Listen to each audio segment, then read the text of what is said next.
Hello you lovely people, and welcome to a feature with a bit of a difference today. And by a bit of a difference I mean a little bit of a difference in the bait wise that I'm using. Now I've been having quite good success over the past sort of few months with using something that I'm gonna touch on a little bit later. But let me talk about the fishery first. We're at Aldercar Lane Fisheries today. I've done a few features here over the years and it's fantastic, and I think for what I want to demonstrate today, it's going to be absolutely perfect for you. Now coming back to the bait, I don't really want to tell people, Mark, what I've been using because it's been giving me an edge, and you know, people might think it's a little bit gimmicky, but I can trust you, I can assure you it's not, and that is hempen snails. You know, you've got the traditional baits sort of like worms in casters, and then you've got micros over expanders. I've treated hempen snails a bit like sort of hempen tears. Traditionally tears are an absolute nightmare to get right. Take a bit of priming, and then you've got a small window of opportunity when they're absolutely bang on, nice and soft, and you put them on your hook. But you know, this is the easy way of doing it. These snails are actually cooked with the hemp, so it's all 100% natural, and you've got the flavourings of them. Let me show you. So you've got the hemp in there, and then you've got these bigger particles. You see them snails there? They're sort of like anything from sort of 4 up to 8 mil. Then you can get some big specimen size ones. So later on when we're fishing down the edge, I'll show you the actual size of them, and you know, hopefully we'll catch some great big wobbly carp. But they're perfect in that obviously your classic sort of bait is your hemp and your tears, you know, going back to like proper old school days on river when you're catching grabbing roach and chubs. Well, these, lovely and soft, you can hook them, you can get a great big dirty wobbly hook in them, and they're absolutely perfect. So we'll come to, I'll prepare them later. What I can't do though is go straight on them, so I've got to prepare the swims first. I'm going to treat it as like a typical snake lake. I'm going to start off across, work my way back. I'm going to get the swim going sort of down the middle with just like normal casters, my lovely casters, my faithful casters. But then I'm going to prime the margins with a bit of ground bait with the hempen snails over the top. And all I'm going to do across is just fish the hempen snails. So I think, what do you reckon, Matt? I think without further ado, we should go through rigs. Let's go through rigs. Do you like the slimline meat? Beef. The all-important rig time then, and let's go through them in depth, as I always do. We've got to cover it in depth, haven't we, mate? You know what I mean? I don't just want to go, look, here's a rig, put some bait and you catch it. We're going to go through them in detail. So, starting off wise, traditionally on a snake lake, I'd like to start off across, but we're using the hempen snails. It's going to take them a bit of time to get going. You know, the fish have got to get used to the hemp first, and then, as I said, the snails just like basically using a tear over it. A nice big standout bait, boosty nail it. I don't know if you can see behind me, but there's loads of fish there. But we'll just put some casters in. There's like loads of eye swirling there already. Now, obviously it's like a pleasure session today. Match conditions, I wouldn't start off on that. But, oh my word, when you've got fish swirling like that, I'm the giddiest angler at the best of times. So I'm just going to get straight on them. So let's come to the shallow rig first. Don't like shallow fishing, me. I do really. So, elastic choice. Well, there's a lot of sort of silvers in here, a lot of hide. Don't get me wrong, there's a lot of carp as well, but I'm using a nice soft elastic. This is the MAP Twin Core 6 to 9. It's very soft, so when you're striking into them hide, they're turning away, you're going to get a good sort of 2 or 3 foot coming out to cushion all the lunges. You notice there's a lot of line between sort of pole tip and float there. Hide can be really wary, you know, and spooky at times, so you've got to have quite a bit of line between your pole tip and float. Now what I'll do if I start missing bites, obviously shallow up, or I will shorten that line if they're proper having it. It's overcast today, but it's warm. It's like 48 degrees, it's proper hot. Trust me, it's proper hot. Amber Solero and everything, that's why I've got my cap on. Anyway, I'm waffling, aren't I? I do like a waffle. Right, main line. So we've got 0.18 main line, which is it's pretty thick really for sort of like your silvers, but the fish are just going nuts all over the country at the minute, so we can get away with fishing heavier. Plus, it sort of alleviates those tangles as well. So use a thicker main line this time of year because I always use hook length, so it doesn't really make a blind bit of difference. Coming down to the float, these are my favourite floats for shallow fishing. It's a MAP SF2 4x8. Now, they only take sort of 3 to 4 number 11s. 3 if you're using like a banded caster or a maggot. 3 if you're using a heavier bait like a snail I'll put on, or you know, a pellet, something like that. And then 4 number 11s if you're using a caster or a maggot. Coming down the line, you see we've got them shot spaced nice and evenly, so that when I slap the rig over, holding a tight line, it's just going to come through nice and even. Down to the hook length, we've got 3 inches. Now it's very important that you only use either 3 or a maximum 4-inch hook length when you're fishing shallow. The reason for that is, as it falls through the water, it's going to remain nice and stiff. You don't want it too supple as it falls through the water. And on that, Get that out of the way. You'll see there, if Mark expertly zooms in, we've got quite a big band. Now normally I'd use like micro bands for sort of banding a 4mm pellet or 6mm pellet, but you want the band the next size up. These are the Drennan micro bands. No, they're not, they're the mini bands. How dare I lie to you? These are the Drennan mini bands, and you'll see how I've got the band, it's just on the top of the hook. It's quite like a big hook, it's an 18s, but it's more like a 16s, nice and strong, and you notice how many times I've whipped up that hook as well, so that band stays there. So all we're going to do with that, just get a caster out. You see, I've got the casters there in the water, but over here I've just got a nice selection of casters that are going to go lovely and crispy for them fishes. I always like to put sort of like a drier, darker caster on. So all we need to do with that, you don't need them bander baits or anything like that. Just put the band over the caster, and then we're just going to slide it up like that, nice and easy. Now, the beauty of using sort of a banded caster like that is you can catch multiples of fish on the same bait. Unless they squish it and then you give them a squeeze of throwing net. No, you don't really. You treat fish with respect. But joking apart, you can catch, I mean, I've caught up to sort of like 9 or 10 fish at a time on that. It's a really quick way of fishing, as long as you've got the right landing nets, which we'll come to in a sec. So that's that rig. Get that out of the way. And then when I decide to sort of like go across and down the margins, the beauty of here is I've got the exact same depth across as you have down the margins, but it's a little bit too deep. Anyone ever coaching all this, that and the other, I've always say you need sort of ideally 12 to 18 inches for the margins. Certainly sort of 2 foot and less, but here we've got, it's about 2.5 foot. It's a bit deep really. Now, that's one of the things that I'll be able to touch on with the hemp and the snail is, because it's a heavier bait, it's going straight down to the bottom. When I'm feeding ground bait down the margins, yeah, ground bait's unbelievable for getting fish into your peg, but if it's a little bit too deep, they're going to waft it around, your bait's going to go everywhere, fish are going to get there into the reeds, and it's just going to be a nightmare for foul hookers and liners. So I'll be able to show you later on how the hemp and the snail in conjunction will alleviate that problem. It's a big word for me, that, isn't it? What does that mean? You told me what it meant the other day, I've lost it already. So that's what we're going to do. I probably will change to sort of like the hemp and the snail down there rather than the ground bait, but I'm going to use the ground bait for the first sort of couple of hours to get fish in. Waffling again, aren't I? Let me talk you through the rig. So this time we've got a slightly stronger elastic on for the carp. Obviously it's a MAP 10 to 14s. Main line is exactly the same as that other rig. It was 0.18. Heavier float. Now it's very important when you're margin fishing or fishing across onto the mud line that you're fishing a positive float. Reason for that is where a lot of anglers go wrong, too light a float, it just wafts around, you strike at them line as your float goes under it and you foul hook them. Whereas a heavier float like 414s or 0.4 minimum will alleviate them and just eliminate the line bites basically. 3-inch hook length, and we've got a bulk shot of 6 number 8s, very important, nice and positive.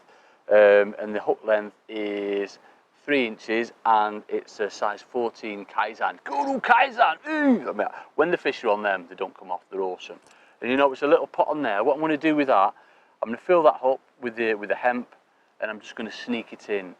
Again, I see a lot of anglers go wrong, they just make miles too much commotion. F1s and that love the commotion, they're like, potatoes, where's that food? But carp in particular, you've got to sneak that bait in. If you're making any commotion whatsoever, they're going to spook, especially from sort of like the margins and across. I've got duplicates of them rigs, another big word for me. So, you know, nice and speedy, if anything happens to the rig, not nick speed, just speedy fishing, nice and quick fishing, efficient. If anything happens to the rigs, I can just pick another one up and get straight back on it. Because I've got a barbecue to get to later, so I want to get this feature done quite quickly. So I think we should go and catch some fishes. Oh, landing nets, let me talk you through the landing nets. So we're using a band on that shallow rig, that caster shallow one. You've got to make sure that you're using these landing nets with the right fine mesh.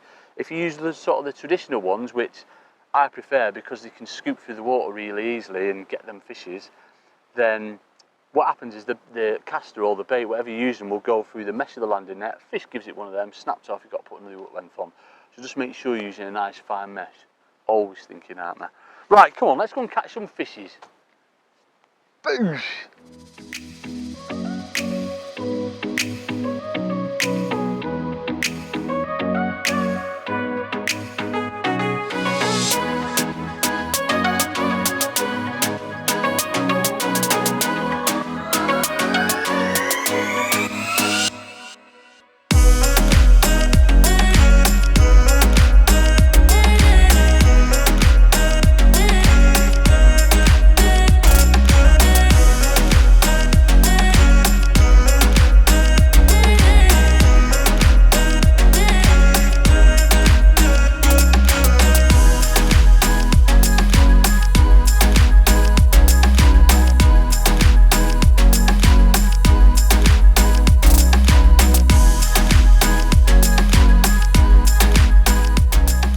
Okay, so I've been fishing literally about 10 minutes and it's obvious that like these fish are really shallow. Pan across, Matt, pan across. They're just going absolutely nuts. Now, I'm missing loads of bites. Remember me saying at the start when I was talking, look at them, mate, look at them.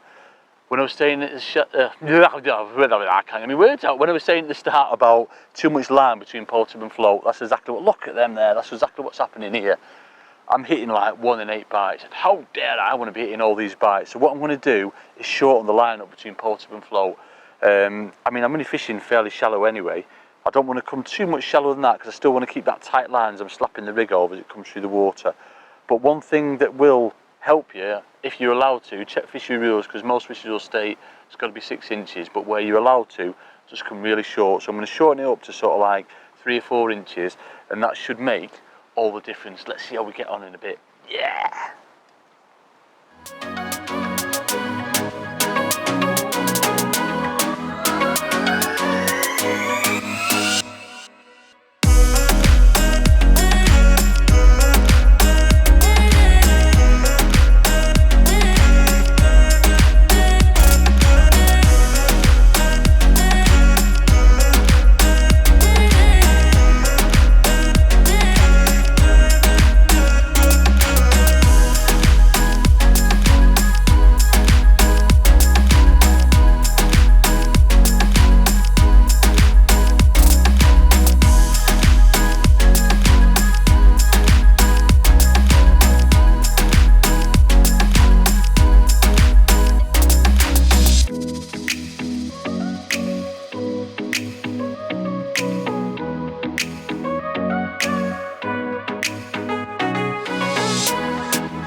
Right, so I've been fishing about 50 minutes now and it's black, but one of the things I've been having a problem with, there's that many carp there, but there's also loads and loads of little sort of like skimmery things, sort of like hybrids. I've had a few eyed, but you know, the carp are just getting in, as ravenous them little silvers are. So what I've started to do about 15 minutes ago was introduce a bit of hemp to try and sort of get rid, if you like, of them smaller fish and try and bring the bigger fish in. Now what's happened, I've been air rigging one of the little snails, just again to mimic sort of a tear, and the carp are going nuts for them. Honestly, just absolutely never thought about using these things before, but trust me, these are working. I've completely cut the casters out now. As soon as I put any casters in, the small fish are just going nuts for them. But putting this hemp in, keeping that going in little and often, you can see the carp coming into it, and the beauty of them snails as well, they're falling lovely and slow. I just never thought about using them. It's amazing. It's proper opened my eyes today, and I'm definitely glad I told you all about it, so you can go and snare some fish in them. I mean, wait till you see the size of them. They're lovely fish, and they're coming right up for them. There's another one there now. You can go and snare that in a bit. It's not a case of like picking them out or anything like that. They're just coming straight into that feed. I said I didn't want to give my secrets away, but this is nuts, this session. Proper big wobbly carp like this. Let me show you this bad boy here. Look at the state of that. And just so you know, I'm not taking the mick, look, there is the remnants of that little snail that we put on. Let me show you this beauty. It's a bit lively, lovely mirror. About 12 ounces. Let's get him in the net with the others. So I'm going to continue with this for about another 10 minutes, but this margin, that's been kicking off a little bit. I've noticed sort of like a few swirls, and certainly across there on the far bank, that's been going a little bit mad too. So I'm going to give it another 10 minutes on this, snare a few more, because I do quite like shallow fishing, and then I'm going to get straight on them across and down the edges. Yeah! Well, I've had a lovely hour catching shallot, and if it were me, I'd never come off that line. It's just absolutely black, and since I've gone onto them snails, the carp are just picking it out. It's gone a little bit crazy. In fact, I've had to start putting fish back. It's just gone nuts. Normally, a pleasure session, I'd be straight down the margin. But there's one thing with that. I've got a professional skyliner in Mark, and he's pretty much been trampling around all over the place where I don't want him to be. He's just not been listening to me. I've been trying to fatten him, you know what I mean, with guns like that, but he's just not listening to me. He's like, Andy, stop it. So The beauty of a snake lake is, how we fish down a margin, you can do exactly the same thing across there. Now Mark can't get across there, so I've already seen quite, I mean look at them down the middle, they're still swirling down there, but I'm going to stop feeding that altogether. I've noticed quite a few fish over there. As I said before, when I got touched through the rigs, it's a little bit deep for what I want. But we're going to see how we get on. The beauty of fishing across there and putting the hemp and the snails in, obviously it's a heavy bait, it's going to go straight down to the bottom. I've been feeding ground bait down here. I'm still going to have a do down here, but I'm going to leave it a little bit longer, and hopefully Mark will go and get me a brew or something like that, so we can let the margins settle a little.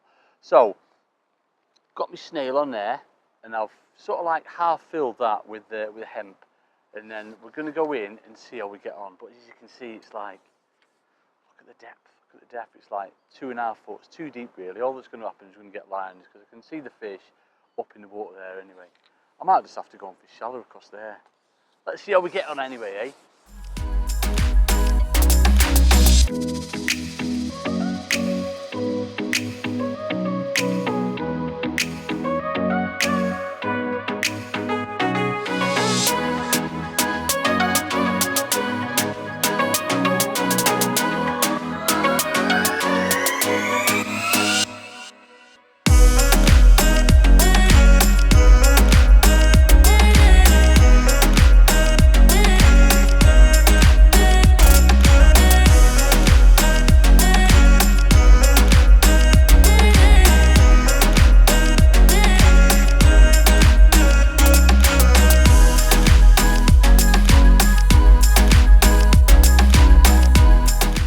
Right then, part of a lovely session. I've literally been fishing for a couple of hours, and I've had over half of this that I've just put back. It's been an amazing session. I'm not going to keep these fish out long because it's really hot. But I just wanted to, again, show you the power of the hemp and the snails. You know, completely natural bait. You've got a bait in a bait, if you like. So obviously you've got the tin of the hemp, and you've got the snails on top of it. Trust me, it works so well. Go and give it a try. Obviously I've fished the casters to start off with, but when I've changed over to the snail, look, we caught tench, we caught roach, we've got like 8 different species. It just shows you can't get a more natural bait than it. It's in all these waterways. So without further ado, I'm going to get these batteries warm. Just go and give it a try, it's fantastic. Yeah!